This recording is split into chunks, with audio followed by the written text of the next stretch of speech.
imisozi ntibimenye yayibikanye uburakari bwayo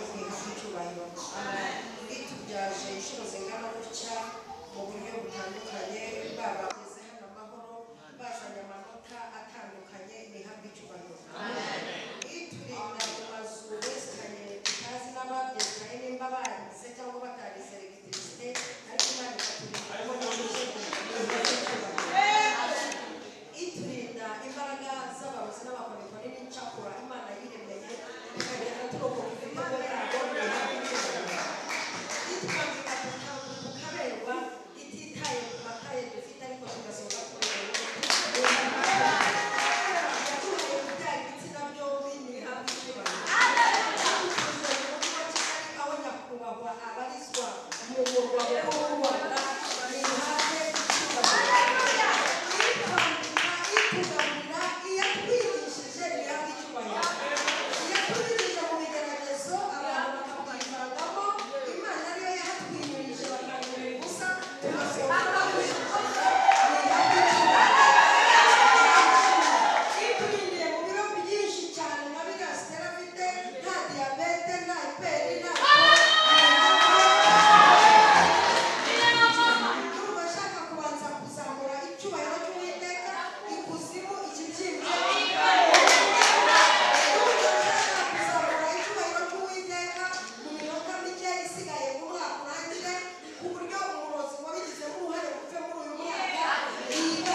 mwakire umupapa uhesheje imana icyubahiro y'umubyeyi kuva nyiri umukobwa kugeza izi saha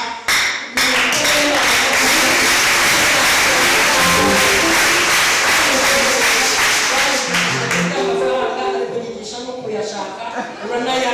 n'ibintu bitatu wakoze umpaye amafaranga unyigisha n'uko bayarya unyigisha no kuyashaka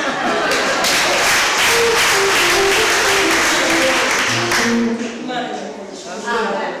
mushumba wanjye rwose maze ndabikunda gukora ivugabutumwa mu myaka afite mpagaze imbere y'umuntu unzi ufite bya biro bingana kuri yagiriye bari amakiti turi mu giterane cyitwa nawe nase ariko nshimiye abayobozi bongeye kuntekerezaho bakanumira sinzi icyo nabaha sinzi ikintu nabaha rwose ibintu umuntu yanabigura afite ubushobozi umuntu ubuha umwanya agahagarara hano kuvuga ibya Yesu imana igumugisha mushumba wanjye umuntu mwiza ndabarushije imbere y'abantu uragira uti uri mugore wambara congo mugore congo muri make nanjye komande waburaye ize y'imuka umushumba w'uyu wamurana iki rimwe mutuma turushaho gukura no kwaguka kugira amagambo aryoshye muto imana ibamugisha nasabye kandi no kuba mumpaye umwanya wo kugikoramo narigeze kurira imyaka myinshi nkaba ndi kugikoramo ndi mu gihe cy'ibitwenge ndi mu guseka. Imana yakucyubahira. Amen. Reka tuganire amagambo y'Imana dusanga mu gitabo cya Rusi. Igitabo cya Rusi igice cya mbere turasoma umurongo wa 16 n'uwa 17 kandi nifuza ko twese tuhagera tugasoma twese twahageze. Twese twahageze Rusi igice cya mbere turasoma duhere ku murongo wa 16 tugeze ku murongo wa 17 ndibwira ko twese tuhageze. Reka dusome. Aravuze ngo Rusi aramusubiza ati wiyinginga kumusiga no gusubirayo ngo ne kugukurikira kuko aho uzajya ariho nzajya kandi aho uzarara ariho nzarara ubwoko bwawe niho buzaba ubwoko bwanjye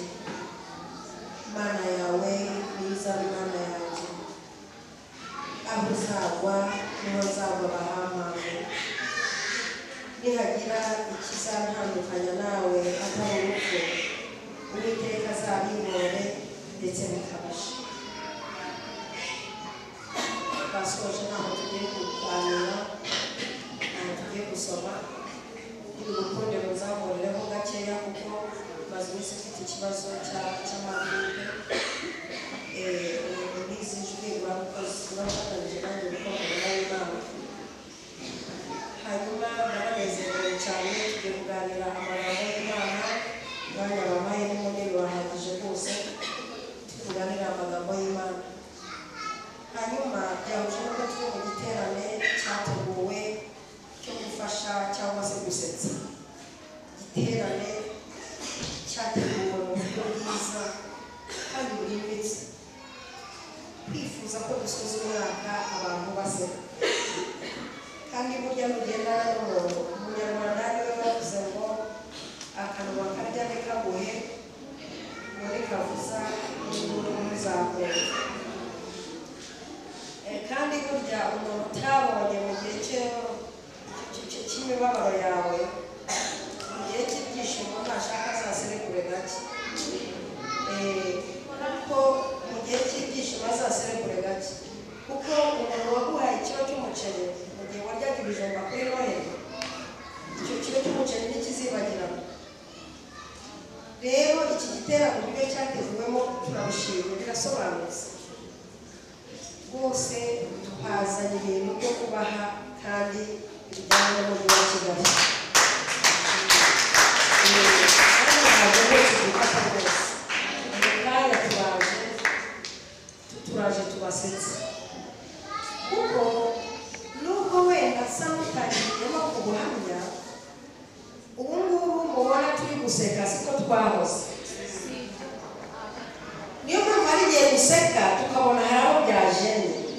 mujye mwihangana mujye mushimiriza duseke kuko hari igihe twashimirizaga museka. Hari abantu iyi mibyibuho dufite iri kujena bakatwigisha n'uburyo dufata regime kandi mu gihe twari twumanye n'umugongo babatwigishije uburyo twarya ngo tubyibuhe bitwigisha uko twitwara mu gihe cy'ibitwenge. Iyo igihe cy'iminsi y'ibitwenge yaje nta muntu bigisha uko aseka n'ubwo iyo umuntu yavunitse ntawe umwigisha uko acumbagira umuntu acumbagira bitewe n'imvune kwigana. N'igihe cy'ibitwenge umuntu aseka bitewe n'ibiro by'ibitwenge.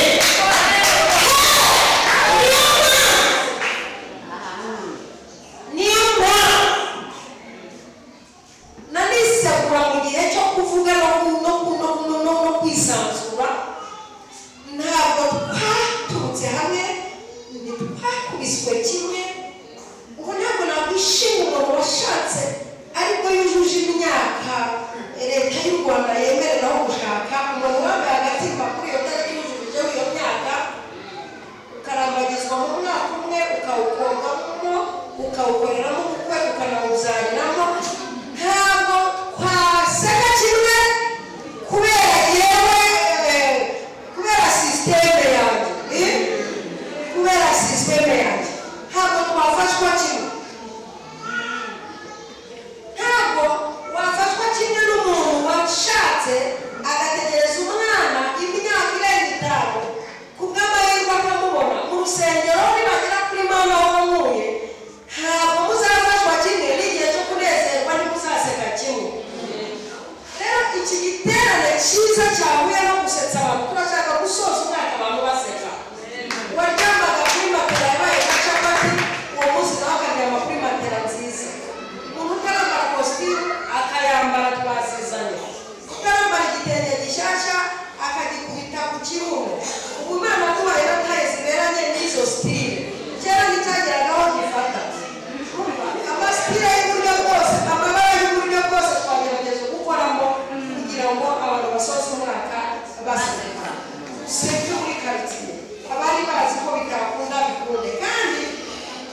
wawurereshejwe ntabwo azuzuzwa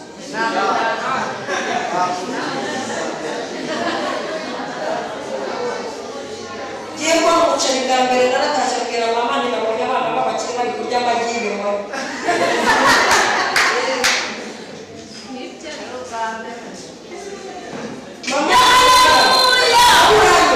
uranyumva ntuzishinga abantu bavukiye mu muceri ntabwo tuzaseka kimwe ntituzafatwa kimwe umunsi mama ajya kugura kugira ngo amvura ako gahinda utetse mu nkono uhiye afata ikimamira arasohoka gusonga umugani uwo munsi tuvuye umuceri ntanawuriye wonyine ntabwo rero igihe cyo guseka tuzaseka kimwe ubundi rero twe tubarusha no kubivuga ubundi nuko mwageze no mukijijisha mugeze mu gasarado kwa fili imisatsi mwirebesheje ari ntimwirebesheje ntabwo kuvuga aho mwavuye ntimukaze kutwijijishaho ngo nituvuga mu kwitike tuvuga mu yase tuzaza kwiruka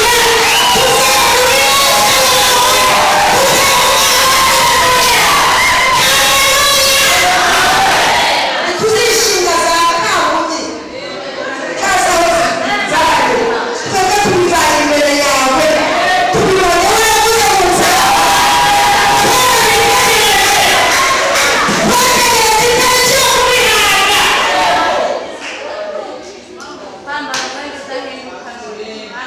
turya ibiryo by'imifungo none turahinduranya ejo bundi nagiye kugura umugati uwo nshaka nsanga washize umucuruzi wabo ati byamurune ntabwo ngera ngibyo mbonye ngibyo nshaka fata ibihari ngibyo umutima wawe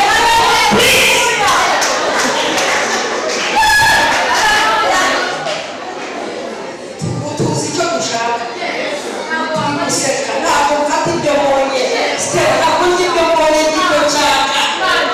nimba nateguye ku munsi ndambara noir ngo nahera hejuru nambara noir bimpa amaroza kuko twe tubibona tubivanye turahazi niyo mpamvu iyo tubyambaye tunabigendera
wababaye ariko nyuma agaseka akajya anabyenjoyinga mama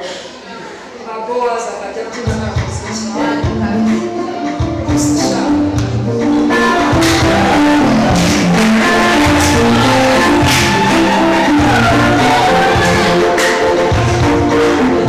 nawe yari yakubitse mu itonde nubwo atategereje umugabo imyaka 10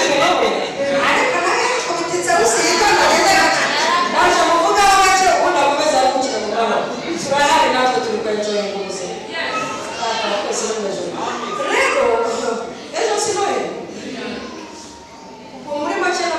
bifurije ko Yesu avukira mu mitima yabo ndabona bifurije umwami bose nabo baramwemera tubizanye nabo baramwemera basigaye banamwemera kurusha basigaye banamuvugaho cyane kurusha bose nibahumure kandi nabo turiteguye abashehe nabo bagire badutumire mu musigiti tuze tuvuge bya Yesu baendele bave kuzima tuze tuvuge bya Yesu tayari guhagarara tukavuga ibya Yesu tukavuga gukora kuri Imana no kugira neza kuri Imana uyu Yesu rero wumvikanye muri yuko hari umukiza uzavuka umuhanuzi umwe ati duha umwana w'umuhungu Imana yagasaba imyaka irashira arinda apfa atamubona umusaza Simiyoni we umva arabwirwa ngo uzapfa umuteruye uteruye umukiza Simiyoni ntabwo gashira bakika gasaza karapfuye kandi yuko bazaterura umukiza undi mwaka imvizo ubuzima umutwe ati ko mfite isezerano ryo guterura umukiza igihe kiragera rero Yesu aza kuvuka aterura umukiza arangije ati none musezerere umugaragu wawe amahoro nigendere n'iciye abaciyeho aragenda asanga abera Satani yafungiranye aho arabashingagurira arababwira ati rero umukiza arahari size muteruye azaza azatuzamura arahari umukiza wese ibiganza byanjye biramuteruye munyabera mufungirane aha muhumure azaza azatuzamura kuko nkurikije ko akira kubikira muri ibi biganza nkurikije mu bwonko ukuntu namwumvise ukamuze neza azazamura Yesaya yarabasubiza bakazisiza muhamuye nubwo basaza asize muhamuye ariko azatuzamura Satani akumva amakuru ko hari umwami uzaza mu isi arabimenya ko hari umwami uzaza uri hejuru Satani arangije akora ikosa ry'imyigire mikeya n'iyerekwa ripfuye yohereza ingabo mu kirere zo gutangira yaragize imbere na mbere ijambo y'ababanye n'Imana aragenda yibera mu ijuru araganje ijambo nakomeza akore muhaye icyubahiro imbere y'iteraniro ry'abantu bakuze n'abakiri bato nahabwa icyubahiro maze muvugeho bake rero ubundi ninangiza njye ku makuru ya Rusi twinjire muri gahunda y'igiterane y'umunsi w'igiterane Satani amenya ko hamukiza uzaza ariko ntiyamenya inzira azanyuramo aragenda atambika ingabo mu kirere zo kumutangira atambika ariko ingabo azi ko zishoboye mumumfatire byiza cyane arangije umukiza aramureba turetse we Satani ubwo ashiduka igitego cyinjira i Betelehemu yategeye mu kirere ashiduka igitego cyinjira i Betelehemu Satani yashyize ingabo mu kirere ngo Yesu niwe azaturuka Yesu abereka ko ari intwari ntavogerwa avukira mu bantu kandi agendera mu bantu yitwa Manueli Imana ikorana n'abantu Satani yashidutse igitego cyinjiriye i Betelehemu ashiduka avukira i Betelehemu aza kumenya ko umukiza avukira i Betelehemu abanyabwenge baca kwa Herode bati twebwe tugiye kumuramya tugiye i Betelehemu twamenye ko wa mukiza yavutse tujyana ikintu cyitwa ituro rifatika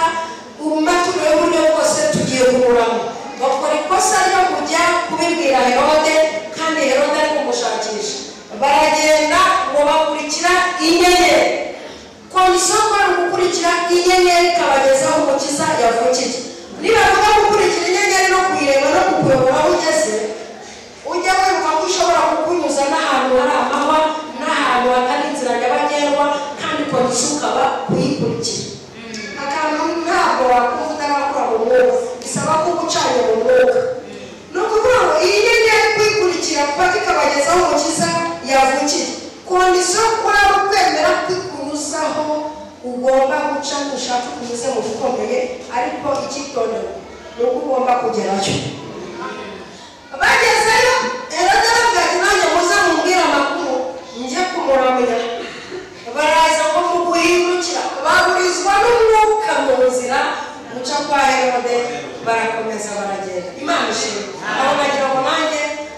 mvuge kuri Noheli gakeya kwivuga n'Umwami Yesu ariko reka twigire ku magambo twasomye ya Rusi